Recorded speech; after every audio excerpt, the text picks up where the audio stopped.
Olá galera, bem-vindos novamente a mais uma aula. Hoje a gente vai falar sobre organelas citoplasmáticas. Então eu fiz esse desenho aqui de uma célula de forma geral, não é uma célula animal ou vegetal especificamente. Coloquei todos os constituintes que a gente pode ter em células para a gente comentar sobre. Então eu vou falar para vocês exatamente quais as estruturas que tem mais em um tipo de célula, qual que tem em outra. Por enquanto aqui é realmente só um resumão de todas as estruturas que podem aparecer em qualquer célula, beleza? Falando de organela citoplasmática, então a gente está falando de uma região da célula que é o citoplasma, que é toda essa parte aqui, exceto o núcleo, né? Toda essa região da célula que a gente chama de citoplasma. Esse citoplasma, ele é constituído, então aqui o citoplasma, ele é constituído pelo hialoplasma. Então, muita gente pergunta se hialoplasma, citoplasma é a mesma coisa. O citoplasma é como se fosse a região e o hialoplasma é como se fosse todo o líquido, toda essa constituição do citoplasma. Então, por exemplo, água, sais minerais, moléculas orgânicas que estão aqui nessa parte líquida, nessa solução que compõe o citoplasma, essa solução a gente chama de hialoplasma, beleza? Agora falando um pouquinho dessas regiões, então a gente tem o citoplasma, a gente vai comentar de todas as organelas que estão nesse citoplasma. E a gente tem o núcleo aqui, que a gente vai ter uma aula específica para falar dele. Então não se preocupem com o núcleo agora, a gente vai focar aqui nas organelas, beleza? Primeira organela que a gente vai comentar são esses pontinhos pretos espalhados, e principalmente aqui nessa região, que são os ribossomos. Ribossomos, pela própria palavra, somo vem de corpo, ribo vem de RNA. Então é um corpo literalmente de RNA que está associado a algumas proteínas e formando aquela estrutura que a gente chama de ribossomo. Ribossomo é a única organela não membranosa que a gente tem nas células. Então, tanto bactérias quanto todos os outros eucariotos, arqueias também que são procariotos, então tanto procariotos quanto eucariotos possuem ribossomos. E no caso dos procariotos, é a única organela citoplasmática que eles vão possuir, porque todas as outras são organelas membranosas e procariotos não possuem organelas membranosas, beleza? Então, em relação aos ribossomos, o que a gente pode falar deles de função, né? Do que eles desempenham? Então, esses ribossomos estão associados à síntese proteica. Então, eles vão estar associados a um processo que a gente chama de tradução, né? A gente pegar o RNA mensageiro, ler aquela informação que está ali e por meio de um código chamado código genético, a gente vai fazer uma proteína. Então, ele está associado a esse tipo de função. Como a gente já comentou, nós temos em procariotos e em eucariotos essa organela. Só que a gente tem uma ligeira diferença em relação a esses ribossomos de cada um, que nos procariotos a gente chama de um ribossomo 70S e nos eucariotos a gente chama de um ribossomo de 80S, que está basicamente diferenciando os tipos de moléculas e de moléculas de RNA e de proteínas que estão formando aquele ribossomo. Então imaginem que o ribossomo, esses pontinhos que eu desenhei, se a gente der um zoom, é mais ou menos assim. Então a gente tem uma subunidade maior e uma subunidade menor, e a gente tem várias moléculas de RNA ribossômico, e por isso esse nome, porque ele forma ribossomos, e várias proteínas formando esse corpo de RNA. Beleza? Então, ribossomo é basicamente isso. A gente tem essas diferenças entre procarioto e eucarioto, que está muito associado ao tamanho, ao tipo de proteína, de molécula de RNA ribossômico que forma esse ribossomo, mas só de vocês lembrarem que estão presentes nesses organismos como um todo e que a gente tem essa ligeira diferença e tem a função de síntese de proteínas, já tá top. Só que a gente sabe que a gente tem outra organela relacionada à síntese proteica, que é o retículo endoplasmático rugoso, que a gente vai falar já já. Então, o que diferencia o ribossomos do retículo endoplasmático? A proteína que vai ser produzida nos ribossomos, ela tem uma função dentro da célula. Então, quando a gente tem os ribossomos livres aqui, eles estão produzindo proteínas, essas proteínas normalmente elas não são liberadas para fora da célula ou não são endereçadas aqui para a membrana plasmática para fazer parte dessa membrana. Normalmente a função delas é aqui, no citoplasma, dentro da célula. Então, a gente tem essa função em relação à síntese de proteína específica, em relação a qual a função dessas proteínas, que é dentro da célula. Já quando a gente tem uma função de proteína associada ou à membrana plasmática, então aquela proteína está indo lá para a membrana, ou a proteína ela precisa ser secretada, ou essa proteína, às vezes ela precisa ficar empacotada, armazenada, ou vai exercer uma função dentro de um pacotinho, de uma vesícula. Então a gente já tem outra organela relacionada a isso, que é o retículo endoplasmático rugoso, que a gente vai falar já já de todo o caminho, beleza? Então, em relação a ribossomos, é isso que a gente pode comentar um pouquinho. Agora vamos falar dessa outra organela que também tem função de síntese proteica, que são os retículos, retículo endoplasmático rugoso, um pouquinho embaixo,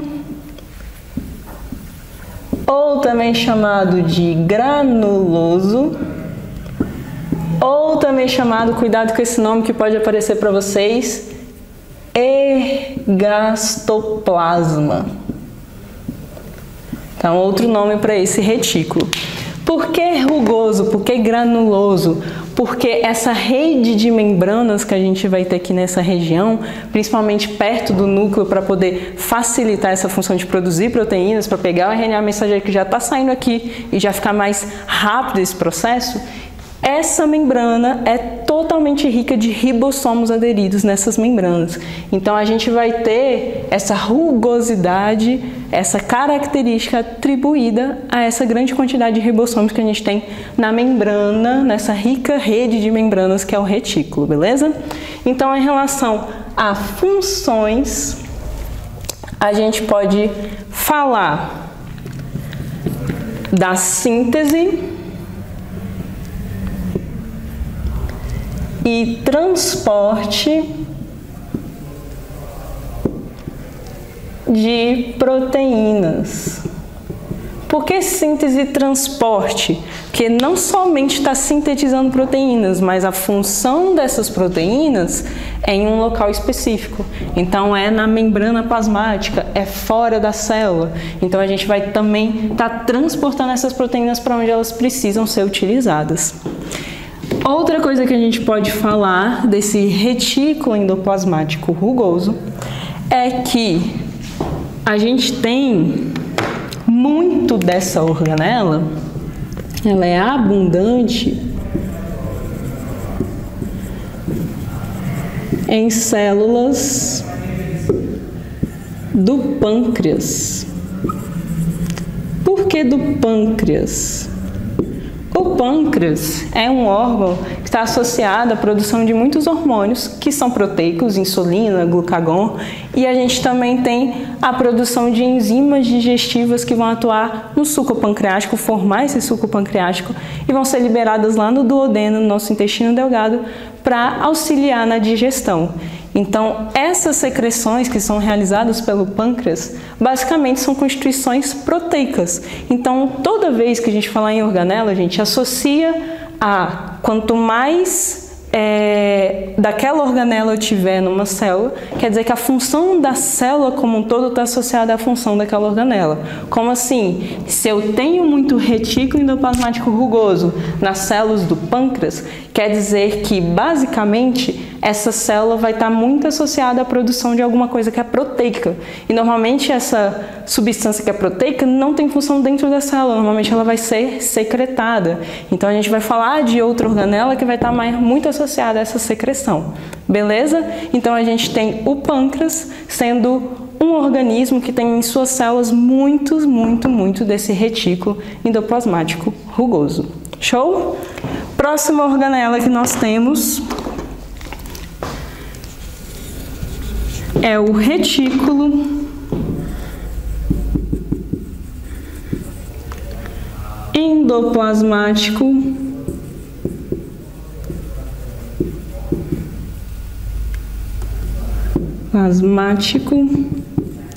liso, ou também chamado de não granuloso.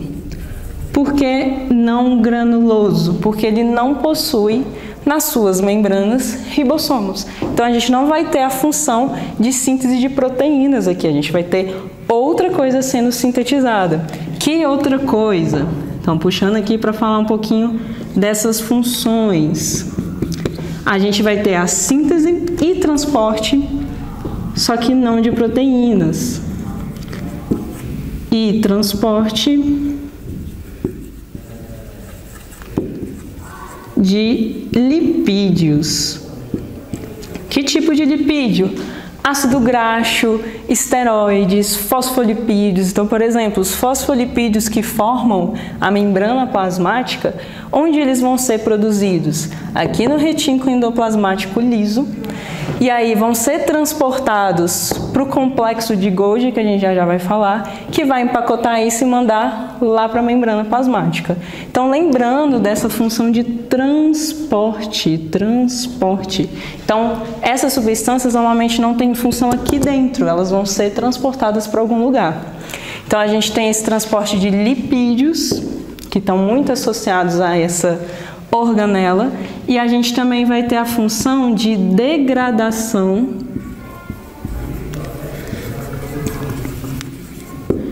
de substâncias tóxicas.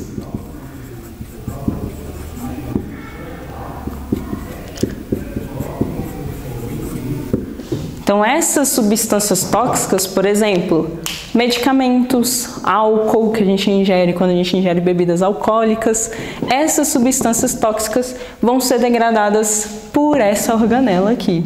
Então, por isso que a gente também pode colocar aqui que esse tipo de organela vai estar muito abundante em células do nosso fígado. Então, abundante em células do fígado. Por que do fígado? O fígado é um órgão muito associado à desintoxicação do nosso organismo. Então, tudo que passa, tudo que a gente ingere precisa passar pelo fígado para ele desintoxicar isso tudo e endereçar todas as substâncias para os locais certos onde elas vão ser utilizadas. Então, no fígado, nas suas células, a gente vai ter muito retículo endoplasmático liso, porque todas essas substâncias, medicamentos, álcool, qualquer coisa tóxica vai ser degradado por essa organela. E aí a gente pode muito associar a ideia de tolerância a alguns medicamentos, tolerância a álcool. Quando a gente utiliza essas substâncias, né, ingere elas em excesso, numa frequência muito grande.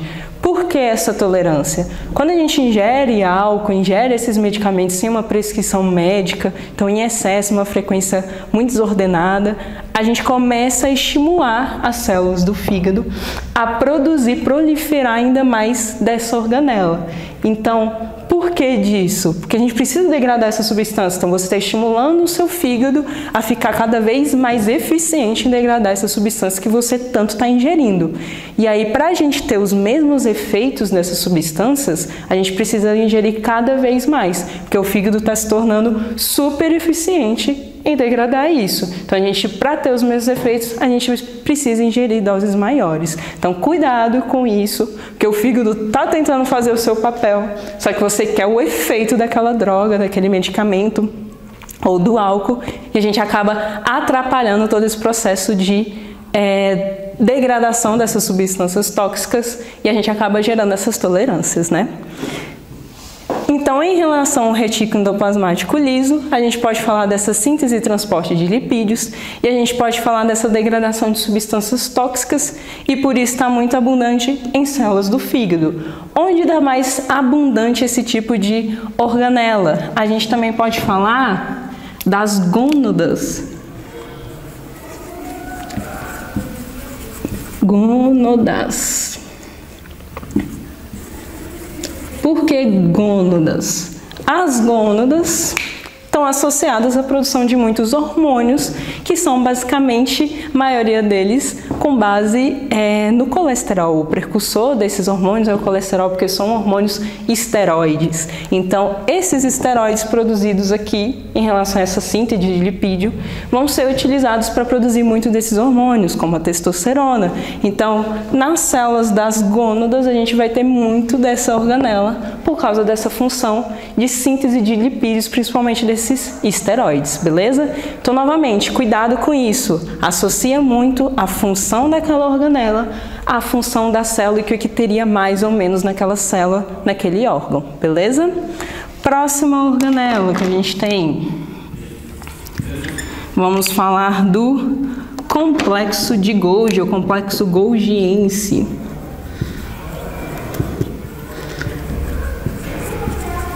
Hoje em dia a gente usa mais o golgiense, mas eu gosto mais de falar de Golgi, mas vocês podem usar qualquer um dos dois, beleza? Esse complexo de Golgi, ele tem diversas funções. Primeira função que a gente pode comentar é a modificação química, que está muito associada à segunda função, que é a de síntese de carboidratos. Então imaginem que o complexo de Golgi, ele vai receber todas as proteínas e todos os lipídios praticamente que esses retículos produzirem. E ele vai servir como um verdadeiro correio da nossa célula. Ele vai empacotar tudo, identificar tudo e vai mandar para onde essas substâncias iriam exercer as suas funções. Então ele vai servir como o correio da nossa célula. Então vai receber isso tudo, vai empacotar, vai modificar alguma coisa que for necessária. Então como assim?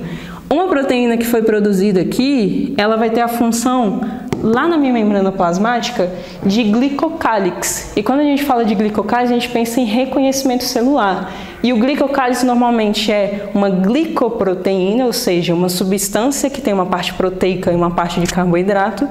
Então a gente tem um carboidrato ligado àquela proteína. Ou ela também pode ser glicolipídica. Então a gente tem um lipídio e tem um carboidrato ligado nele.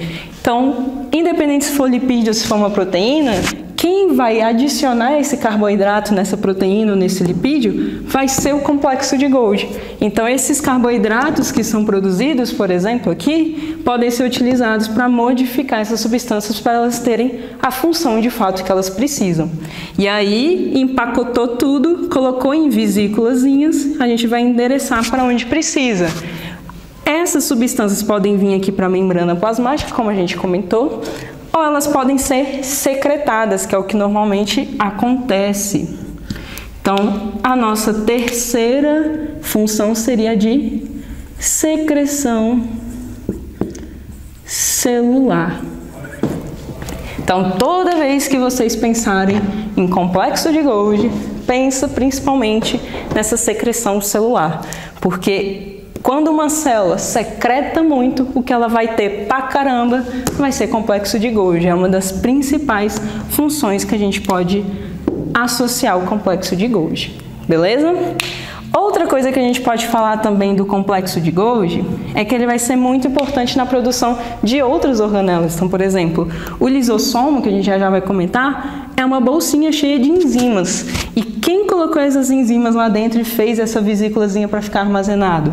O complexo de Golgi. Então é muito importante todo esse processo também para formar os lisossomos.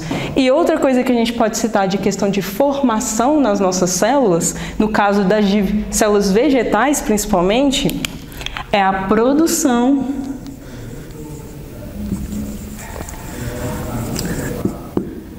e formação da parede celular em vegetais.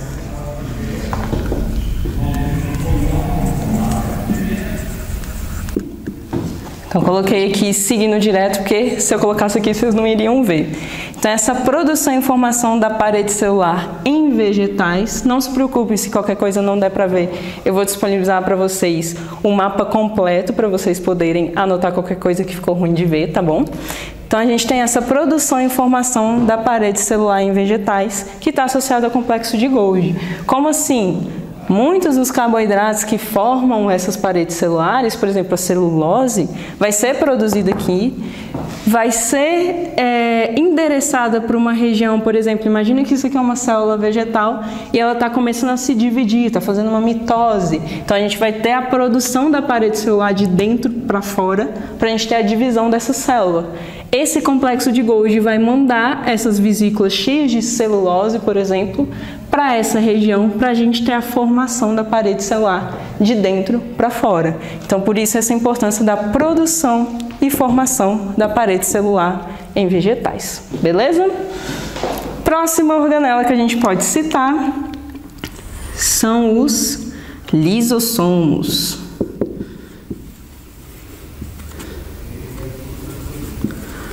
Liso, vem de lise, vem de quebra, então é um corpo que está muito associado a essa quebra.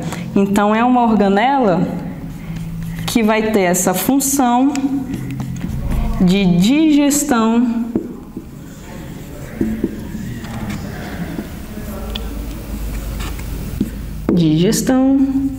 intracelular. Como assim digestão intracelular? Dentro dessa vesícula a gente vai ter muita enzima digestória, que, por exemplo, imagine que a gente fagocitou algum micro-organismo, alguma substância que a gente falou no videozinho passado.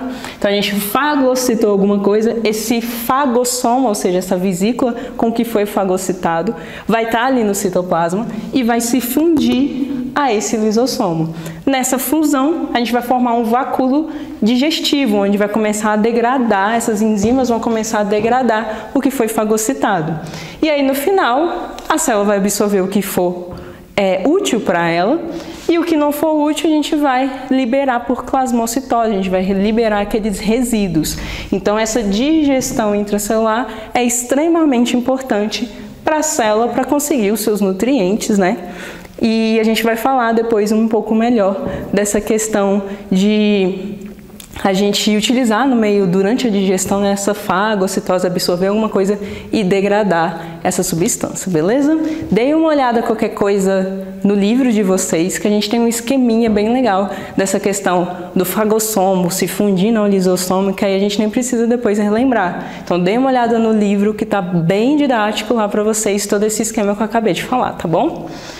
Então, a digestão intracelular é a principal função desse lisossomo. E quando a gente fala de lisossomo, a gente também precisa associar a duas funções que a gente vai ter desse lisossomo, que está associada à digestão intracelular, então a gente não está fugindo disso. Essa digestão, essa função de digestão, ela pode ser dividida em dois tipos de função, que é a função, vou fazer um pouco mais em cima, função heterofágica e a função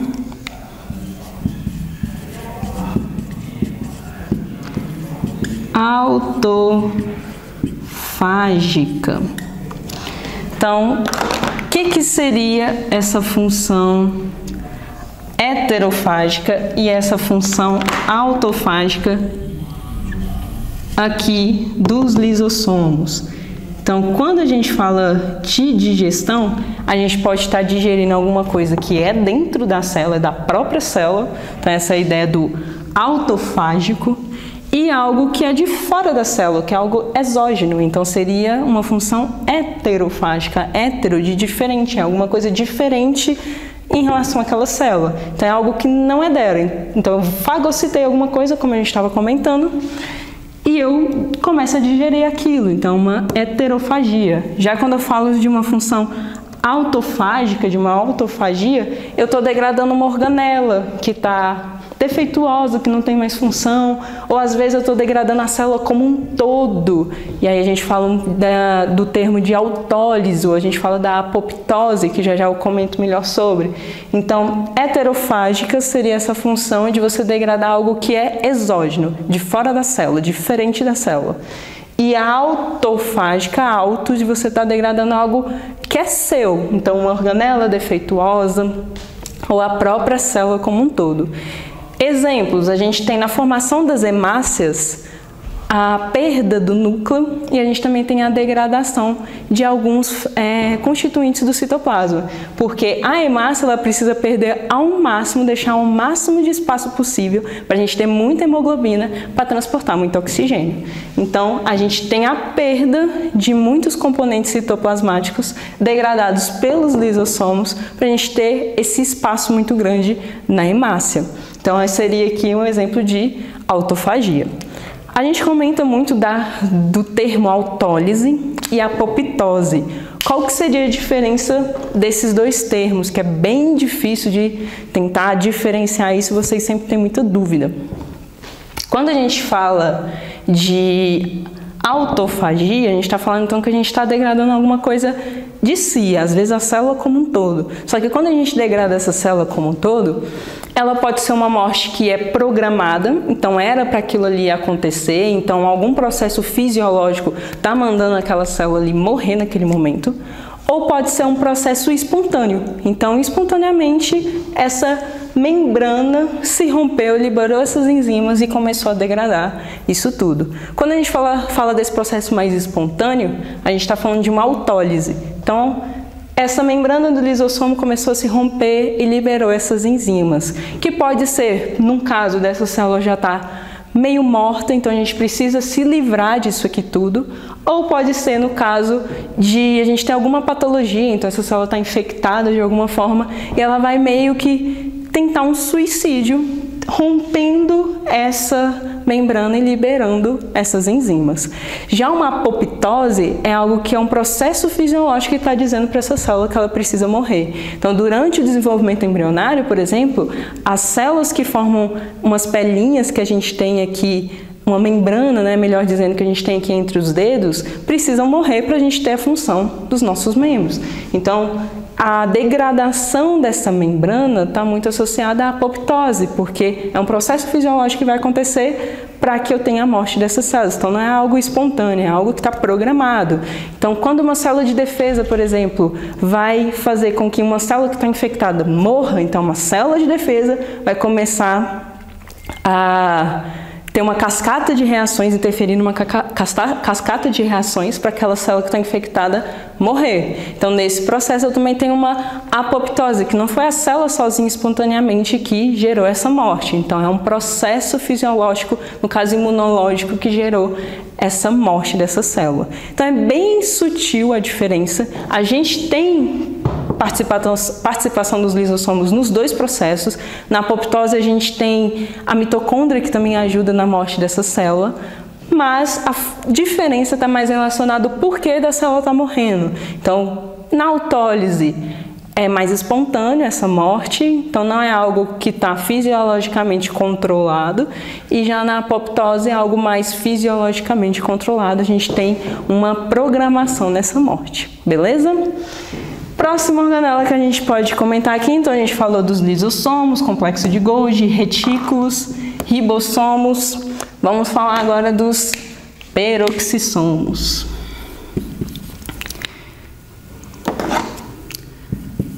Peroxissomos. Então, é um corpo relacionado a alguma coisa de peróxido de hidrogênio. Então, vamos entender um pouco melhor isso. O que é esse peroxissomo? Ele vai estar muito associado a uma função de oxidação de moléculas orgânicas, que eu vou deixar até mais aqui especificado, que é de ácidos graxos. Então a gente vai ter enzimas aqui nesse peroxissomo que vai oxidar esses ácidos graxos. E aí, nesse processo de oxidação dos ácidos graxos, a gente tem a liberação de algumas substâncias que são tóxicas para a célula. E o próprio peroxissomo vai degradar isso. Então a gente vai ter a degradação de substâncias tóxicas.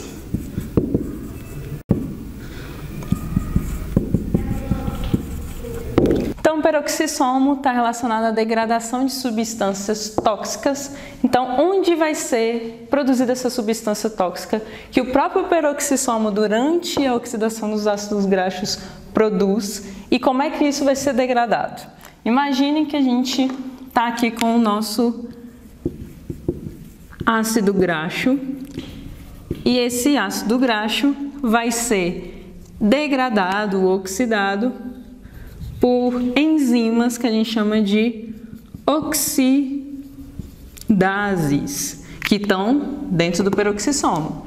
Essas oxidases, por meio dessa degradação, dessa oxidação dos ácidos graxos, vão produzir água oxigenada. Essa água oxigenada é um radical livre, que é extremamente tóxico para o nosso organismo, porque, por ser um radical livre, como a gente comentou nas aulas de bioquímica, radicais livres possuem um elétron a mais ou a menos na sua composição elétrica, e elas podem começar a interagir com outras substâncias para poder dar esse elétron a mais, ou pegar um elétron para poder chegar nesse estado mais estável novamente. Por causa disso, a gente precisa degradar essas substâncias tóxicas para esse tipo de coisa não acontecer. Então, quem vai degradar essa água oxigenada aqui é produzida aqui no peroxissomo, uma própria enzima do peroxissomo chamada catalase. Então, a catalase vai produzir água e oxigênio nesse processo. Então, lembrem muito dessa ideia do peroxissomo, que a própria enzima do peroxissomo, catalase, degrada uma substância que o próprio peroxissomo sintetiza durante a oxidação dos ácidos graxos. Então, por isso que normalmente quando a gente usa água oxigenada para poder passar em algum ferimento, a gente vê algumas borbulhinhas saindo ali daquele ferimento, porque quando a gente degrada essa água oxigenada, a gente produz um gás que é o oxigênio, beleza? Eu dei uma apagada aqui para a gente poder falar agora de outras organelas. Então não se preocupe que eu vou disponibilizar para vocês todo esse mapinha completo, caso vocês tenham perdido alguma coisa. Mas qualquer coisa também volta aí no vídeo que vocês podem pegar tudo completinho, tá bom? Próxima organela que a gente vai falar é sobre os vacúolos. Vacúolos são literalmente bolsas que armazenam substâncias. Então, eles vão estar associados a essa função de armazenamento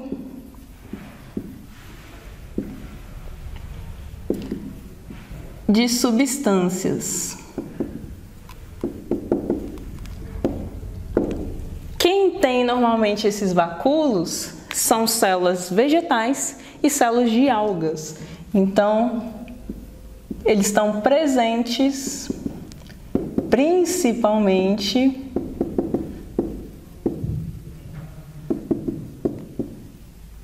em células vegetais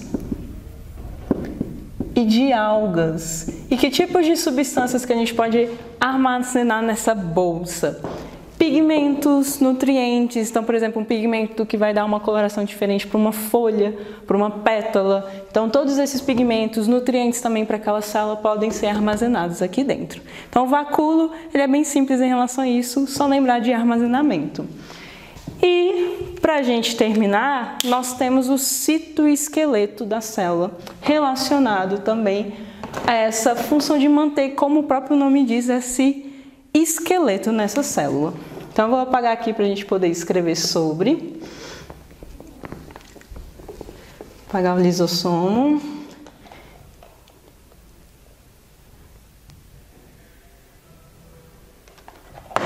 Então, nós temos como citoesqueleto 3 filamentos proteicos que compõem esse esqueleto de fato. Então, a gente tem aqui, por exemplo, os microtúbulos. Então, esses microtúbulos, já a gente comenta deles. Nós temos aqui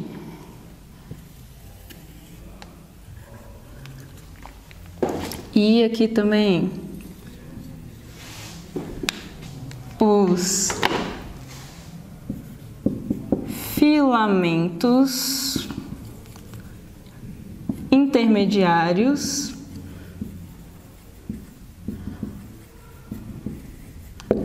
e aqui nós temos os microfilamentos. Então, esses 3 tipos de filamentos proteicos formam o citoesqueleto da célula como um todo. Então, primeiro vamos falar dos microtúbulos. Esses microtúbulos vão estar associados a algumas funções específicas que a gente vai falar muitas vezes ao longo de algumas aulas por aí de citologia. Primeiro, antes de falar da função, vamos falar da constituição. Então, esses microtúbulos são constituídos de uma proteína que a gente chama de tubulina. E esses microtúbulos que são constituídos de tubulina vão ter uma função muito importante, que é de formação